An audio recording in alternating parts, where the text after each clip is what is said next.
ಹುಟ್ತಾನೆ ಐಷಾರಾಮಿ ಬದುಕಿನೊಂದಿಗೆ ಹುಟ್ಟಿರುವಂಥ ಅಶ್ವಿನಿ ಗೌಡ ತನ್ನ ಕೀಳು ಮನಸ್ಥಿತಿನಲ್ಲಿ ಮಾತನಾಡೋದನ್ನು ಬಿಟ್ಟು ಇನ್ನೇನು ಮಾಡಲ್ಲ ಅಂತ ಕಾಣಿಸುತ್ತೆ.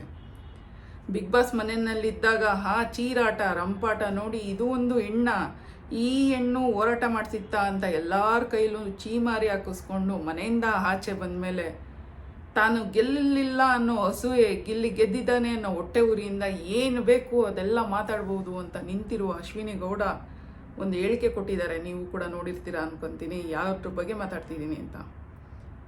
ಬಡವ್ರ ಮನೆ ಮಕ್ಕಳು ಗೆಲ್ಲಬೇಕು, ಬೆಳಿಬೇಕು. ಆದರೆ ಗಿಲ್ಲಿ ಬಡವನಾ? ಆ ಡ್ರಾಮದ ನಗು ನೋಡಿದ್ರೆ ಒಂಥರ ಆಗುತ್ತೆ. ಆ ನಗು ನೋಡಿದ್ರೆ ಎಷ್ಟು ಡ್ರಾಮಾಗಾತಿ ಅಂತ. ಈ ಡ್ರಾಮಾನ ಸಿನಿಮಾದಲ್ಲಿ ನೀಟಾಗಿ ಮಾಡಿದರೆ ಇನ್ನೂ ಒಂದು 100 ಸಿನಿಮಾ ಮಾಡಿದ್ದೀನಿ ಅಂತೀಯ. ಇನ್ನೂ ಒಂದು 200 ಸಿನಿಮಾ ಸಿಗ್ತಿದ್ವಲ್ಲ ತಾಯಿ. ಇಷ್ಟು ಡ್ರಾಮಾನ ಜನಗಳ ಮುಂದೆ ಮಾಡ್ತೀಯಲ್ಲ. ವಿಷಯಕ್ಕೆ ಬರೋಣ. ಏನು ಗೆಟಪ್ ಹಾಕ್ಕೊಂಡು ಗಿಲ್ಲಿ ಬಡವ ಏನಲ್ಲ. ಗಿಲ್ಲಿ ಗೆಟಪ್ ಹಾಕ್ಕೊಂಡು ಬಡವಂತರ ಗೆಟಪ್ ಹಾಕ್ಕೊಂಡು ಇದನ್ನು ಗೆದ್ದಿರೋದಷ್ಟೇ. ಬಿಗ್ ಬಾಸ್ನ ಟ್ರೋಫಿನ ಗೆದ್ದಿರೋದಷ್ಟೇ. ಅವನು ಬಡವ ಅಲ್ಲ.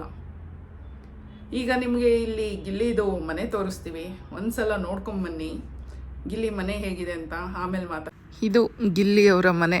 ಎಷ್ಟು ಚೆನ್ನಾಗಿದೆ ನೋಡಿ. ಐಷಾರಾಮಿ ಬಂಗ್ಲೆ. ಅಶ್ವಿನಿ ಗೌಡ ಹೇಳಿದ ಥರನೇ ನೋಡಿ ಮಾತಾಡೋದನ್ನು ಎಷ್ಟೊಂದು ಸಲ ತಿಳಿದಿರ್ತೀವಿ. ಆದರೆ ಇಷ್ಟೊಂದು ಮೊಂಡುತನದಲ್ಲಿ ನಾನು ಗೆಲ್ಲಿಲ್ವಲ್ಲ ಅಂತ ಹಠದಲ್ಲಿ ಆ ತಾಯಿ ಮಾತಾಡಿದ ರೀತಿ ನಿಮಗೆ ಅರ್ಥ ಆಗಿರ್ಬೋದು. ಈ ಥರ ಒಂದು ಪರಿಸ್ಥಿತಿನಲ್ಲಿದ್ದಾರೆ. ನೋಡಿದ್ರಲ್ವಾ, ಗಿಲ್ಲಿ ಮನೆ ತೋರಿಸಿದ್ವಿ. ಗಿಲ್ಲಿ ಮನೆಯಲ್ಲಿ ಎಷ್ಟು ಐಷಾರಾಮಿ ಬಂಗ್ಲೆ ನೋಡಿದ್ರಿ ನೀವು. ಐಷಾರಾಮಿ ಆಳು ಕಾಳು ಮನೆ ಸುತ್ತಿರೋರು. ಅವ್ರ ಅಪ್ಪ ಅಮ್ಮನ ಕೈಕಾಲು ಒತ್ತೋದಕ್ಕೆ 4 ಜನ ಇದ್ದಾರೆ. ಒಂದು 10-15 ಕಾರ್ ಇದ್ದಾವೆ. ಒಂದು 200 ಮನೆ ಇದ್ದಾವೆ. ಆ 200 ಮನೆಯಲ್ಲೇ ಬಾಡಿಗೆ ಬರ್ತಿದ್ದಾವೆ. ಬಾಡಿಗೆ ತಿನ್ಕೊಂಡು ಲಕ್ಸುರಿಯಾಗಿ ಬದುಕ್ತಾ ಇದ್ದಾನೆ ಗಿಲ್ಲಿ. ಏನ್ರಿ ಮಾತಾಡ್ತೀರಾ?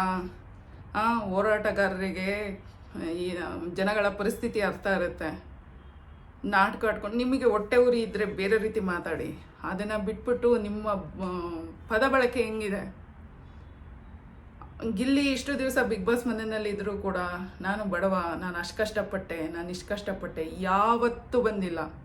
ಅವನು ಕೊನೆಯಲ್ಲಿ ಬಿಗ್ ಬಾಸ್ ಒಂದು ಟಾಸ್ಕ್ ಕೊಟ್ಟಿದ್ದಾಗ ನಿಮ್ಮ ಗ್ರಾಫ್ ಹೇಗೋಗಿದೆ, ಹೇಗೆ ನಿಮ್ಮ ಜೀವನದಲ್ಲಿ ಹೇಳು ಬೇಳು ಹೇಗಿದೆ ಅಂತ ಕೇಳಿದಾಗ ಮಾತ್ರ ಹೇಳಿದ್ದಾನೆ ಗಿಲ್ಲಿ. ಎಲ್ಲರೂ ಹಣ ಕಾಸು ಒಡವೆ ಕದಿಯೋದು ನೋಡಿದ್ದೀರಾ, ಆದರೆ ನಾನು ಅನ್ನ ಕದ್ಕೊಂಡು ತಿಂದಿದ್ದೀನಿ ಅಂತ ಹೇಳಿರುವ ಗಿಲ್ಲಿ. ಈ ಮೇಡಮ್ ಇವತ್ತು ನನಗೆ ನಾಲ್ಗೆ ಇದೆ, ನಾಲ್ಗೆಗೆ ಎಲುವಿಲ್ಲ, ನನಗೆ ಬುದ್ಧಿಲಿ ತಲೆ ಇಲ್ಲ, ಮೆದುಳಿಲ್ಲ, ನನಗೇನು ಬೇಕಾದ್ರೂ ಬಂದ್ಬಿಟ್ಟು ಬಡ್ಕೊಂಡ್ರೆ ಆಗೋಗುತ್ತೆ. ಆಕೆ ಗೆಲ್ಲಬೇಕಿತ್ತಂತೆ. ಯಾವ ಮುಖ ಇಟ್ಕೊಂಡು ಕೇಳ್ತಾರೋ ಗೊತ್ತಿಲ್ಲ. ಗೆಲ್ಸೋ ಅಂತ ಒಳ್ಳೆ ಕಾರ್ಯನ ಏನಮ್ಮ ಮಾಡಿದ್ಯಾ ತಾಯಿ? ಏನು ಮಾಡಿರೋದಕ್ಕೆ ನಿನ್ನನ್ನು ಗೆಲ್ಲಿಸಿ ಅಟ್ಟಕ್ಕೇರಿಸ್ತಾರೆ. ನಿನಗೆ 3ನೇ ಸ್ಥಾನ ಕೊಟ್ಟಿದ್ದಾರಲ್ಲ, ಅದು ದೊಡ್ಡ ವಿಷಯ ಅನ್ಕ. ಮಧ್ಯದಲ್ಲೇ ಓಡಿಸಿಲ್ಲ. ಏನೋ ನೀನು 200 ಮನೆ ಇಟ್ಟಿದೆಯಲ್ಲ ಅದಕ್ಕೆ. ಆತ ಎಲ್ಲೂ ಹೇಳಲಿಲ್ಲ.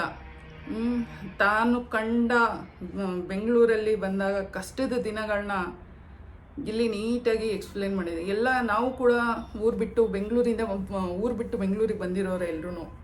ಅದ್ರ ಕಷ್ಟ ಏನು ಅಂತ, ಆತನ ಮನಸ್ಸಲ್ಲಿ ಇರುವ ಕಷ್ಟ ವೇದನೆ ಏನು ಅಂತ ನಮಗೆ ನೀಟಾಗಿ ಅರ್ಥ ಆಗುತ್ತೆ. ಬೆಂಗಳೂರಿಗೆ ಬಂದಾಗ ಒಂದೊಂದು ಹೊತ್ತಿಗೂ ಕಷ್ಟಪಡುವಂಥ ಪರಿಸ್ಥಿತಿ ಹೆಂಗಿರುತ್ತೆ ಅಂತ ನಮ್ಗೆ ಅರ್ಥ ಆಗುತ್ತೆ. ಸುಮಾರು ಜನ ಗಿಲ್ಲಿ ಮನೆಗೆ ಹೋಗ್ಬಿಟ್ಟು ಬಂದಿದ್ದಾರೆ. ಗಿಲ್ಲಿ ಮನೆಯಲ್ಲಿ ನೋಡಿ ಅವರ ಮನೆ ಹೇಗಿದೆ. ಅವರಪ್ಪ ಈಗಲೂ ಕೂಡ ಕುರಿ ಮೇಯ್ಸಕ್ಕೆ ಹೋಗ್ತಾರೆ, ಅವರಮ್ಮ ಕುರಿ ಮೇಯಿಸ್ಕೊಂಡು ಜೀವನ ಮಾಡ್ತಾರೆ. ನೀವು ಹೇಳೋ ಥರ ಅವರ ಬದುಕು ಅಷ್ಟು ಚೆನ್ನಾಗಿದ್ದಿದ್ದರೆ ಅವ್ರು ಆರಾಮಾಗಿ ಒಂದು 4-5 ಜನನ ಕೆಲಸಕ್ಕೆ ಇಟ್ಕೊಂಡು, ನಿಮ್ಮ ಪ್ರಕಾರ 100 ಜನನ ಕೆಲಸಕ್ಕೆ ಇಟ್ಕೊಂಡು ಆರಾಮಾಗಿ ಗದ್ದೆಗೆ ಮೇಲೆ ಕೂತಿರೋರು. ಗೆದ್ದಿಲ್ವಾ? ನೀವೇನಕ್ಕೆ ಗೆದ್ದಿಲ್ಲ ಅದನ್ನು ಮಾತಾಡಿ. ಅವನು ಬಡವನ, ಅವನು ಶ್ರೀಮಂತನ? ನಿಮ್ಮ ಮನೆಯಿಂದ ಏನಾದ್ರು ತೊಗೊಂಡೋಗಿ ಕೊಟ್ಟಿದ್ದೀರಾ ಅವನು ಬಡವ ಅಲ್ಲ ಅಂತ ಹೇಳೋದಕ್ಕೆ? ಇಲ್ಲ ಯಾರಿಗಾರು ಒಬ್ರಿಗೆ ಹೆಲ್ಪ್ ಮಾಡಿದ್ದೀರಾ? ಯಾವ ರೀತಿಯಲ್ಲಿ ನೀವು ಅವನ ಬದುಕನ್ನು ನೀವು ಮಾತಾಡೋಷ್ಟು ಇಟ್ಕೊಂಡಿದ್ದೀರಾ? ದೊಡ್ಡವರಿಗೆ ದೊಡ್ಡತನ ಎದ್ದು ಕಾಣಿಸ್ಬೇಕಂತೆ. ಆದರೆ ನಿಮ್ಮಲ್ಲಿರುವುದೆಲ್ಲ ಸಣ್ಣತನ ಕೀಳು ಬುದ್ಧಿ ಅಂತಾರಲ್ಲ, ಅದು ಎದ್ದು ಕಾಣಿಸ್ತಾ ಇದೆ. ಒಬ್ಬ ಗೆದ್ದಿದ್ದಾನೆ, ಅವನು ಬನೀನ್ ಹಾಕ್ಕೊಂಡು ಅವನು ಇಷ್ಟ, ಅದು ಅವನ ಸಿಂಪ್ಲಿಸಿಟಿ. ನಾನು ಫುಲ್ಲು ಎಲ್ಲ ಕಡೆ ನಾನು ಏನು ಕಾಮಿಡಿ ಶೋಗಳು ಮಾಡಿದ್ದೀನಿ, ಹೀರೋ ಥರ ಡ್ರೆಸ್ ಹಾಕ್ಕೊಂಡು ಹೀರೋ ಥರ ತಲೆ ಬಾಚ್ಕೊಂಡು ಸುತ್ತಣ. ಅವನಿಗಿಲ್ಲ ಅದು. ಮನೆಯಲ್ಲಿ ಹೇಗೆ ಚಡ್ಡಿ ಬನ್ನಿನಲ್ಲಿ ಇರ್ತಾರೆ ಹಂಗೆ ಅವನು ಅದು ಮನೆ ಅಂತ ತಿಳ್ಕೊಂಡು ಅವನ ಪಾಡಿಗೆ ಅವನು ಯಾರಿಗೂ ಕೇರೆ ಅಂದಂಗೆ ಜೀವನ ಮಾಡ್ಕೊಂಡು ಬಂದಿದ್ದಾನೆ. ಒಳಗಡೆ ಅವನ ಹತ್ರ ಏನು ದಬಾಕಕ್ಕಾಗಲಿಲ್ಲ. ತಮ್ಮ ಮಾತಿನ ಶೈಲಿ ಕರೆಕ್ಟಾಗಿದ್ದಿದ್ರೆ, ತಮಗೆ ನಯ ವಿನಯ ಅನ್ನೋದು ತುಂಬಿ ತುಳುಕಿದ್ದಿದ್ರೆ, ಹೊರಗಡೆ ಜನಗಳಿಗೆ ಇಷ್ಟ ಆಗಿದ್ದಿದ್ರೆ ನಿಮ್ಮನ್ನು ಎತ್ತಿ ಮೆರೆಸೋರು. ಒಂದು ಹೆಣ್ಣೆ ಗೆಲ್ಲಬೇಕು ಅಂತ ಹೆಣ್ಣಿಗೆ ಸಪೋರ್ಟ್ ಕೊಡ್ತಿದ್ವಿ. ತಾವು ಮಾಡಿರೋ ಅಂಥ ಗನಂದಾರಿ ವರ್ಡ್ಸ್ಗಳು ಇನ್ನೂ ನಮ್ಮ ಕಿವಿನಲ್ಲಿ ಗುಯಿಗುಡ್ತಾ ಇದೆ. ನಿಮ್ಮ ಏನು ರೌದ್ರ ಅವತಾರನ ನೋಡಿ ಒಂದೇ ಒಂದು ಮಾನವೀಯತೆಯ ಮಾತು ನಿಮ್ಮಲ್ಲಿ ಇರಲಿಲ್ಲ. ಏಕ್ದಮ್ ಅಹಂಕಾರ ತುಂಬಿದಂಥ ಮಾತು. ಇದನ್ನು ಜನಗಳು ಯಾಕೆ ಇಷ್ಟಪಡ್ತಾರೆ? ಅದು ನಾನು ತೊಗೋಬೇಕಿತ್ತು. ಯಾವ ಮಟ್ಟಿನಲ್ಲಿ ತೊಗೋತೀರಾ? ಯಾವ ರೀತಿನಲ್ಲಿ ಹೇಳ್ತೀರಾ? ಇವತ್ತು ಗಿಲ್ಲಿಗೆ ಫ್ಯಾನ್ ಅಭಿಮಾನಿಗಳು ಕೋಟ್ಯಾಂತರ ಜನ ಆಗಿದ್ದಾರೆ. ನಿಮಗೆ ಬೆರಳೆಣಿಕೆ ಅಷ್ಟೇ. ನೆನ್ನೆ ಒಂದು ವಿಡಿಯೋ ಮಾಡಿದ್ದೆ ಇದ್ರ ಬಗ್ಗೆ. ಬಡವ ಅಂತ ಗೆಟಪ್ ಹಾಕ್ಕೊಂಡು ಇದನ್ನೆಲ್ಲ ಗಿಟ್ಟಿಸ್ಕೊಂಡಿದ್ದಾನೆ ಕಪ್ಪುನ ಅಂತ ಹೇಳಿದಾಗ ಒಂದು ವಿಡಿಯೋ ಮಾಡಿದ್ದೆ. ಅದಕ್ಕೆ ಯಾವನ ಒಬ್ಬ ಹಾಕಿದ್ದಾನೆ, ಹಳ್ಳಿ ಮನೆಗಳು ಹಂಗೆ ಇರ್ತವೆ, ಬೆಂಗಳೂರಲ್ಲಿ ಅವನು ಆರಾಮಾಗಿದ್ದಾನೆ, ಬೆಂಗಳೂರು ಆರಾಮ್ ಜೀವನದಲ್ಲಿದ್ದಾನೆ ಅಂತವೇ. ಅವ್ರನ್ನ ಸಪೋರ್ಟ್ ಮಾಡೋರ ಮನಸ್ಥಿತಿನೂ ಹಂಗೆ ಇರುತ್ತಲ್ಲ, ಏನು ಮಾಡೋಕ್ಕಾಗತ್ತೆ ಅಂತವ್ರಿಗೆ. ಅವನೇ ಕೊನೆಯಲ್ಲಿ ಹೇಳಿದ್ದಾನಪ್ಪ, ಒಂದ್ಸಲ ನೋಡು, ಯಾರೋ ಆರ್ಯಗೌಡ ಅಂತ ಯಾರೋ ಒಬ್ಬ ಬಂದು ಹಾಕಿದ್ದ ಮೆಸೇಜ್ನ. ಬೆಂಗಳೂರಿಗೆ ಬಂದು ಒದ್ದಾಡಿದ ದಿನ. ಈಗ ಬಿಗ್ ಬಾಸ್ಗೆ ಹೋಗೋಕ್ಕೂ ಮುಂಚೆ ಒಂದು ವಿಡಿಯೋ ಮಾಡಿದ್ದಾರೆ ಅವ್ರ ರೂಮ್ದು. ಹೆಂಗಿದೆ ಒಂದು ರೂಮು, ಎಷ್ಟು ಮಟ್ಟಿಗೆ ಒಂದು ಮನುಷ್ಯ ಉಸಿರು ಕಟ್ಕೊಂಡು ಬಾಳೋದಕ್ಕೆ ಒಂದು ರೂಮ್ ಎಷ್ಟು ಬೇಕೋ ಅಷ್ಟಿದೆ. ಯಾವುದನ್ನು ನೋಡಿ ಅವನನ್ನು ಅಳಿಯೋಕೆ ಹೋಗ್ತಿದ್ದೀರಾ? ಹೊಟ್ಟೆ ಊರಿನ ಬೇರೆ ರೀತಿ ತೋರಿಸ್ರಿ. ನಿಮ್ಮ ದೊಡ್ಡತನ ಎಲ್ಲಿದೆ? ದೊಡ್ಡ ಮನೇಲಿ ಹುಟ್ಟಿದಿರಲ್ಲ, ಅವ್ರಿಗೆ ಬಿಟ್ಟಾಕಿ. ದೊಡ್ಡತನ ಎಲ್ಲಿದೆ ನಿಮಗೆ? ನಿಮ್ಮಪ್ಪ ಎಲ್ಲ ಮಾಡಿಟ್ಟೋಗಿದ್ದಾರೆ, ಎಲ್ಲ ನನ್ನ ಮಕ್ಕಳು ಐಷಾರಾಮಿ ಜೀವನ ಮಾಡಲಿ ಅಂತ. ಅದನ್ನು ಮನಸ್ಸಲ್ಲಿ ಅಟ್ಲೀಸ್ಟ್ ನಿಮ್ಮಪ್ಪ ಕೊಟ್ಟಿರೋ ಎಲ್ಲ ಐಷಾರಾಮಿ ಜೀವನದಲ್ಲಿ ಒಂದು ದೊಡ್ಡ ಮನಸ್ಸನ್ನು ನೀವು ಹುಟ್ಟಿಸ್ಕೊಳ್ಳಿ.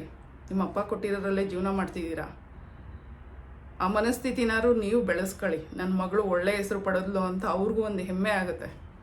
ಮೇಲಿಂದ ನೋಡಿ ಖುಷಿ ಪಡ್ತಾರೆ. ಅವರು ನಿಮ್ಮ ತಂದೆ ಎಷ್ಟು ಕಷ್ಟಪಟ್ಟಿರ್ತಾರೆ ಗೊತ್ತಾ ಈ ಜೀವನನ ನಿಮಗೆ ಕೊಡೋದಕ್ಕೆ. ಅವ್ರಿಗೆ ಗೊತ್ತು ಕಷ್ಟ ಅಂದ್ರೇನು, ಬಡವರು ಅಂತ ಅಂದರೆ ಏನು ಅಂತ. ಬಟ್ ಎಲ್ಲ ತೊಗೊಂಡಂಥ ನೀವು ಅದಕ್ಕೆ ಯಾವುದೇ ವ್ಯಾಲ್ಯೂ ಇಲ್ಲದ ಜೀವನ ಮಾಡ್ತೀರಾ. ಮನುಷ್ಯ ಮಾತಾಡಿ ಕೆಡ್ತಾನಂತೆ, ಆ ರೀತಿ ಯಾರು ನಾನು ಮಾತಲ್ಲೇ ವಿನ್ ಆಗಬೇಕು ಅನ್ನೋನು ಜೀವನದಲ್ಲಿ ಯಾವಾಗೂ ಸೋಲ್ತಾನೆ. ಎಷ್ಟೇ ದೊಡ್ಡವನಾದರೂ ಅಷ್ಟೇ, ಎಷ್ಟೇ ದೊಡ್ಡವನಾದ್ರೂ ಜೀವನದಲ್ಲಿ ಸೋಲ್ತಾ ಬರ್ತಾನೆ. ತನ್ನ ಮಾತೆ ಗೆಲ್ಲಬೇಕು ಅಂತ ಹೋಗೋನು.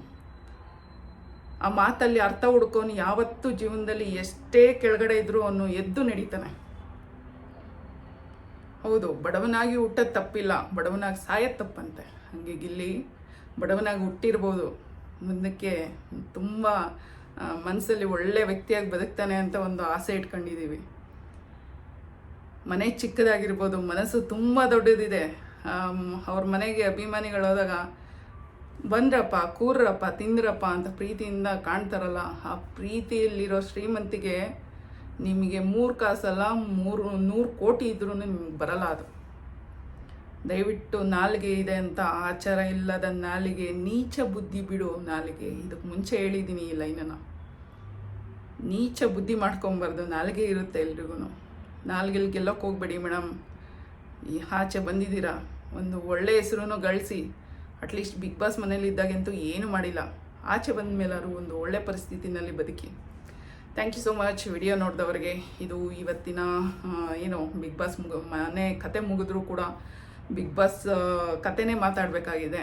ಏನಕ್ಕೆ ಅಂದರೆ ಇವರೆಲ್ಲ ಸುಮ್ಮನೆ ಇರಲ್ಲ, ಅದಕ್ಕೋಸ್ಕರ. ವಿಡಿಯೋ ಇಷ್ಟ ಆದರೆ ದಯವಿಟ್ಟು ಒಂದು ಲೈಕ್ ಮಾಡಿ, ಹಾಗೆ ನಮಗೆ ಒಂದು ಸಪೋರ್ಟ್ ಕೊಡೋದನ್ನು ಮರಿಬೇಡಿ. ಒಂದು ನಮ್ಮ ದೇಹದ ನಿಮ್ಮ ಮನಸ್ಸಿನ ಮಾತುಗಳನ್ನ ನಾನು ಹೇಳೋ ಪ್ರಯತ್ನ ಮಾಡ್ತಾಯಿದ್ದೀನಿ ಅಷ್ಟೇ. ನಮ್ಮನ್ನು ಬೆಳೆಸಿ ಅಂತ ಕೇಳೋದಕ್ಕಿಂತ ಮುಂಚೆ ಇಷ್ಟ ಆದರೆ ಖಂಡಿತವಾಗ್ಲೂ ನಿಮ್ಮ ಒಂದು ಲೈಕು ಕಮೆಂಟು ನಮಗಿರಲಿ. ಧನ್ಯವಾದಗಳು.